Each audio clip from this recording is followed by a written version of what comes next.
ഒരുപാട് കാലത്തെ കാത്തിരിപ്പിന് ശേഷം ഗുരുവായൂരപ്പന്റെ അടുത്തേക്ക് ഒരു യാത്രയുണ്ട്. പരിഭവങ്ങളും സങ്കടങ്ങളും പരാതികളൊക്കെ ആയിട്ട് നടന്ന് ആ ശ്രീലകത്തിന്റെ മുമ്പിലങ്ങോട്ട് എത്തുമ്പോ ഭഗവാനെങ്ങനെ കാണാം. ശംഖും ചക്രവും ഗതയും പങ്കജവുമായിട്ട് ചക്രവർത്തി ഭാവത്തിലുള്ള ഭഗവാന്റെ രൂപം അതങ്ങോട്ട് കാണുമ്പോ കണ്ണ് നിറഞ്ഞൊഴുകും, തൊണ്ടയിടതും എല്ലാം മറന്നു പോവും. പരിഭവങ്ങളും സങ്കടങ്ങളൊക്കെ. ഗുരുവായൂരപ്പാന്നൊരു വിളിയുണ്ട്.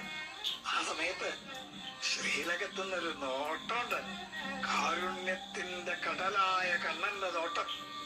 ഞാനില്ലേ കൂടെ എന്ന് പറഞ്ഞിട്ട് ആ കണ്ണനെ ഹൃദയത്തിലേക്ക് നിറയ്ക്കുമ്പോഴേക്കും ദ്വാരപാലകര് നമ്മളെ നിൽക്കേണ്ടാവും. പക്ഷെ ആ കാരുണ്യം നിറഞ്ഞൊരു നോട്ടല്ലേ, അത് മതി നമ്മളെ പരമാനന്ദത്തിൽ ആറാടിക്കാൻ.